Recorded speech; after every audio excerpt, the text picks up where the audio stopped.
welcome to the Cheer Up Podcast. I am your host, KaraRHunt, and with me, as always, is the beautiful and sunshiny Sherry Swalwell. How are you doing today, Sherry? I am doing great. Can you believe that it's March already? No, I don't even want to think about it. Each year it feels like I'm like 2 months short. I mean, a month, I lose a month somewhere, you know. So it's like, where did February go? Where did January go? So, but we hope everyone listening is having a great and awesome start to your new year. We pray that, well, we hope that your holidays were very fun and refreshing, and you got to see people you don't normally see, perhaps, but and hug and kiss all those you love. That you had a great time, and that your new year is starting off awesome. And yes, so to me, March still feels like the beginning of the new year, right? It's like the first semester of it, I guess I could say. Right, Sherry? Yeah, I completely agree with you. When you break it off into like 4 quarters, we're still in the first quarter. So this is good. This is good. It's awesome. And this week, our podcast episode is going to be about Lydia. Lydia in the New Testament. And for those of you who may not be familiar with Lydia, we're going to talk a little bit more about her in this podcast episode. So, again, thank you all for joining us. Thank you all for tuning in. Hello to Cheer Nation, those of you who tune in every week, and for those who are just now tuning in, welcome. And we appreciate you so much for joining us on your journey to joy. And right now we're going to talk about Lydia, who was a joyful person. I don't know if she was beforehand, before something happened, but you could tell that she was afterwards, you know. So just quickly, just a little bit about Lydia really quick. She, on some of the notes I have gathered, she was a prominent figure I should say she is a prominent figure because she's still in the book. She's a prominent figure in the New Testament, and she's mentioned in the book of Acts as a convert to Christianity and supporter of the early church. We can read all about Lydia in Acts chapter 16. I think I have here 11, but I think it starts earlier than that. I almost want to say 8, but don't quote me on that. Maybe my notes from yesterday is correct, and but anyway, she was a businesswoman. The one thing that was different about Lydia, of women in the New Testament, is that she was a businesswoman, and she was from Thyatira, which is a city in the Roman province of Asia, which is now modern-day Turkey. She was a seller of purple cloth. And that's important because it was a luxurious and expensive material in ancient times. She is described in the book of Acts as a worshiper of God, which, according to some, means that she was a Gentile who had already embraced some aspects of Judaism before her conversion to Christianity. It does not really talk about her heritage much. As a matter of fact, I don't think it's mentioned at all. So we have no knowledge of maybe who her parents were or if she had any children, though it does speak about her household. But it doesn't give any specifics regarding to that. But Paul plays a significant role in this. And you'll notice as we're talking about figures in the New Testament that Paul seems to be everywhere all the time, converting people and doing a whole bunch of awesome stuff. But anyway, Lydia and her household were baptized after hearing the Apostle Paul preach the gospel in Philippi. And following her conversion, Lydia and her household provided hospitality to Paul and his companions. And it doesn't even go into Lydia's death at all. How she died, how long she lived, or what happened to her family, or anything like that. But again, the important thing is that she was noted for being a devoted follower of Jesus Christ and a great supporter of the early church. And I want to get back to her being a businesswoman back then, because being a businesswoman in New Testament was very, very challenging. It's not like it is today. We have women who are entrepreneurs, solopreneurs, CEOs of companies, and everything like that, and run their own businesses, big and small. And it has been that way, at least in America, for quite a while. But in New Testament times, it was a rarity for someone to do that. And it was challenging because they faced significant social and legal barriers. And it limited their economic and professional opportunities. So, for instance, in Greece, in Rome, women were generally expected to be subservient to men and to focus on their domestic and familial responsibilities, like caring for your children, managing the household, performing the religious duties, and doing all of that. But selling goods in a marketplace or managing a small-scale enterprise, they faced significant obstacles and limitations. Women were excluded from formal business networks and organizations.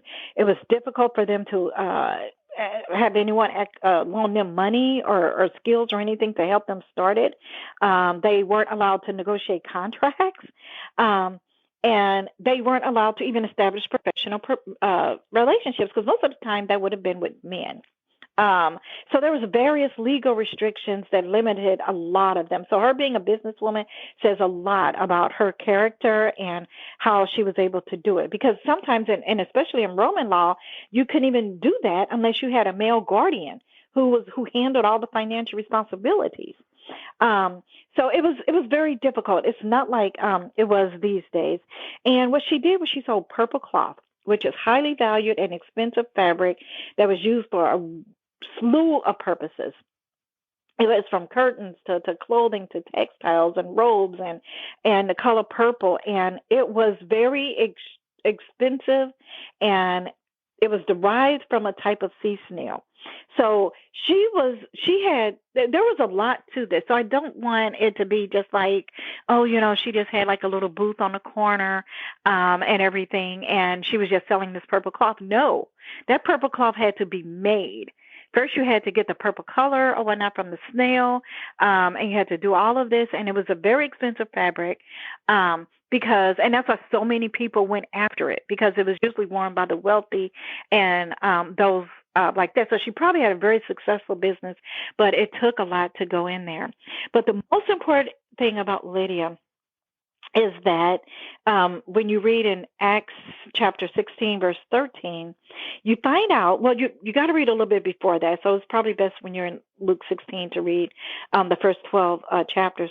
And then you realize that she was the first convert on European soil by Paul and the missionary team that was with him. She was the first convert. And then later, like we just talked about, not only was she baptized, but her entire household was baptized.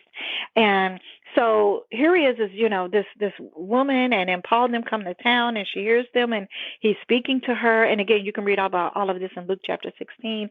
And she accepts what they're saying, and she accepts Jesus Christ as her Savior, and she get baptized. She's so excited about it, right?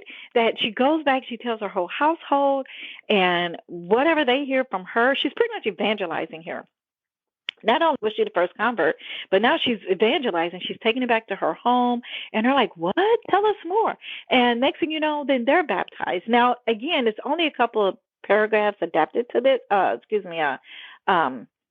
that talks about Lydia there. But this actually, I think, happened over, as I look into some of my commentaries, it didn't all happen at once. This seems like it happened over a couple of days. And then you get to that part of Luke chapter 6, where all the things happen to Paul and everything else. But then when you get down, to the end of Luke chapter 16, when Paul and Silas are brought out of prison, and things like that, they entered into the house of Lydia. So a whole bunch of stuff happens between when she meets Paul, she's ministered to, she accepts what he has to say, she's baptized, then she goes back to her family, and then they're baptized, and her whole household. Then a whole bunch of stuff happens to Paul. I'm not going to read through it, but a whole bunch of stuff happens to him. But after all of that is said and done, so this could have been a couple of weeks. Verse 40 says in chapter 16, and they went out of the prison and entered into the house of Lydia. So they knew where to go back to because she was such a great person and she had awesome hospitality. They knew that they would be welcome. And by the way, by the time, because this is the last verse in Luke 16, verse 40, by the time they go back to her house, because they have been through so much in the middle of Luke chapter 16, they are worse for the wear. They have been beaten. They have been downtrodden. They have been put in prison. They have been threatened. I mean, and so they're worse for wear. And where do they go? They go to Lydia and her household, where they were comforted and encouraged before they were to before they departed. And these were new converts who did that to them. And so that's some of the amazing things about Lydia. And what I really just want to focus on there is, I know a lot of people may be, yeah, but I'm new to Christianity and I just don't know what I can do. I don't know the Bible a lot. I don't know what I should say, what I shouldn't say. It doesn't matter. Lydia and her whole household were new converts. Lydia was the first one in that European territory to be the first convert when they went there. Again, read the earlier parts of chapter 16, but in her whole household. Now, Paul, like I said, had been through a whole bunch, but who did he go back to? He didn't go to some of the converts and stuff that he knew were older and stronger and, in the faith. He went back to Lydia and her family. So never think that you don't have a purpose because you're new to Jesus Christ, you're new to your relationship there or anything else. If you know how to comfort someone, be a comforter. If you know how to encourage someone, be an encourager. If you know how to bandage someone's wounds, physical wounds, because Paul and them were pretty messed up around this time because they had been through a lot, then, bandage wounds physically and or emotionally. You can do that through the strength of the Holy Spirit that is within you. So it doesn't matter whether you're a seasoned person in the faith, like, in using Christianity terms, or if you're new, there's always something you can do. And a lot of times it's encouraging, strengthening, and inspiring those who have had a long, tenuous journey before you. Was there anything you wanted to add with Lydia, Sherry? I think you covered it all so well. I love the fact that God, he just shows through his examples in the Bible of how much he cares for every single person and how everybody is equal in his eyes.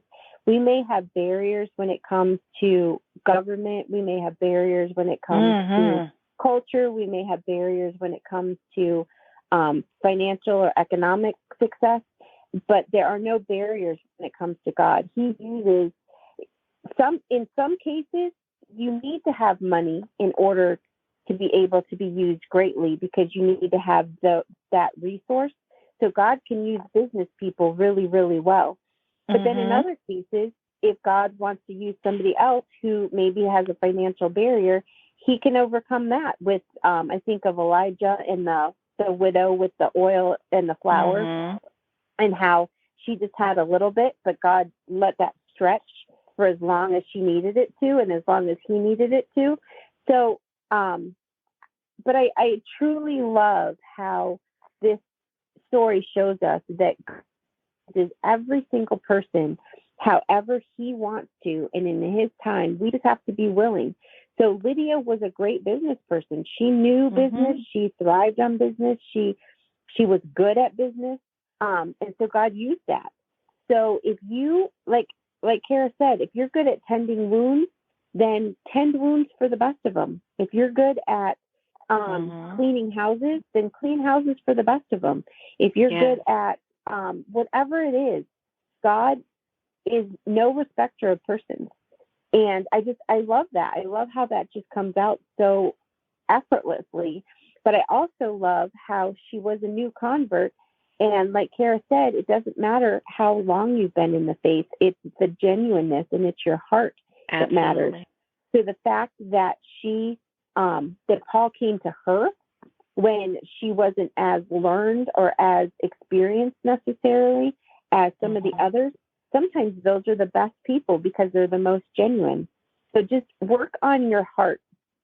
Just make sure that you every morning wake up and examine your heart and say, God, I want to be a blessing for you, and I want to do what you want me to do. So make me available, or I should say, I am available.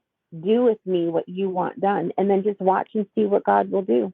But yeah, that's about all I wanted to add, because you taught me so much about Lydia. Like, I knew about the purple claws and stuff, but I didn't know all of those little details. So thank you. Yeah, and there's so much more that purple cloth was used for, and the difficulty in getting it, and not to mention, again, like you said, she was a businesswoman, but it wasn't easy for her to become that. Right. It just wasn't. And I like now, if you mention to someone, and if a girlfriend came to you and they're like, "Sure, I'm thinking about starting a business," and you're like, "Okay, well, what man is going to represent you in this?" They look at you like you were nuts. Right. They're like, "What?" Yeah, well, you're going to need a man to do your contracts. You're going to need a man to handle all of your financial things and everything else. And that's the law. It's just the way it is. I mean, so there are lots of obstacles that she had to overcome for that. But she was able to do it. And I just didn't want that part to get lost of how difficult it would have been for her to be a businesswoman at that time. However, you could tell she was successful because it wasn't cheap. Right. To make that cloth was expensive, and people paid who did it because it's run by a lot of royal people. She was blessed by her hard work and her perseverance. But again, the first convert, and Paul and them went back to her and her family, bleeding and bruised and upset and everything after being imprisoned. He went there and they comforted, and it says that in verse 40. Depending what translation you read, they're like they comforted them, they encouraged them, they inspired them, and everything else. And sometimes you're like, well, Paul was seasoned, right? Like, why would he need encouragement and inspiration? Well, if you've been through what he just went through, it doesn't hurt to have that encouragement and that inspiring. And if you're that type of person and you see someone hurting, sometimes it just takes a kind words. Do not let your lack of years of experience in the Christian faith stop you, because it doesn't. God has used them in mighty, mighty ways, and it was so mighty and it so blessed Paul that Luke added it in his telling of the books of the book of Acts. Because and Luke was a physician, so, and he added it there at the beginning of Paul's journey, difficult journey there in the book of Acts, and at the end he talks about how he talks about Lydia, and then he ends it with Lydia before those that difficult situation that he had went into, and everything else. And so he saw it as important to put in there. So never think that you're not, quote unquote, seasoned enough, you haven't walked the faith long enough, you don't know God good enough. Use the skills that God has given you. You'd be surprised at how much comfort and encouragement it could give to someone who's also new to the faith, or who has been walking the journey for a very long time. And just 2 or 3 words and a little bandaging and a little encouragement before they have to leave can go a very, very long way. Absolutely. And that fits so well with the verse of the podcast, which is John 16:33. These things I have spoken to you, that in me you may have peace. In this world you will have tribulation, but be of good cheer. I have overcome the world. Well, not only does Jesus do it himself with us, but he uses us as his hands and feet to comfort and to encourage and to be there to uplift for other people. And so I think that that's something that that all of us can do, whether it's an encouraging word, whether it's an encouraging text. It doesn't take too long to text somebody and just say, hey, I'm thinking about you. How are you doing? Or I'm praying for you. I know that you had that test today, or I know you had, whatever. So I think that that's what I want to encourage us with this week, is how can we keep ourselves mindful of of being the hands and feet of Jesus to those around us. And maybe ask him how we can do it in a way that we're not used to doing, or in a way that's not comfortable or familiar for us, by helping us to step out of our comfort zone and do it in a different way. Let God stretch us a little bit. And that will look different for all of us, but it's exciting. So that's kind of what I want to encourage people with this morning, or today, I should say. Thank you, Kara, for telling us all about Lydia, because like I said, I knew some about her, but I feel like I know her that much more. And I'm excited to know that her and her family were the very first converts of Paul in that area. So that's really exciting. Like, now I want to meet her up in heaven too. Like, not right? Before, but now I want to meet her even more.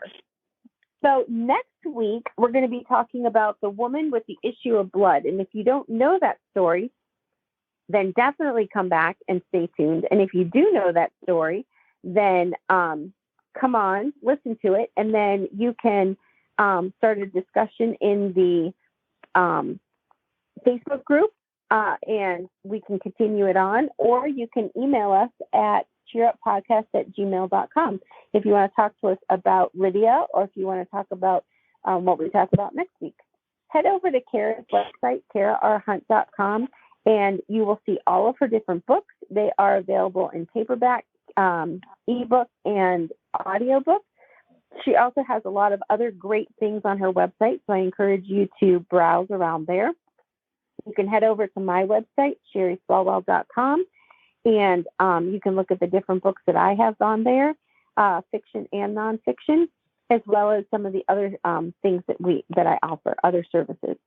So we are so grateful that you're here every single week. We love our listeners, and we love communicating with you and sharing with you what God lays on our heart. And so next week, we're going to be talking about the woman with the issue of blood.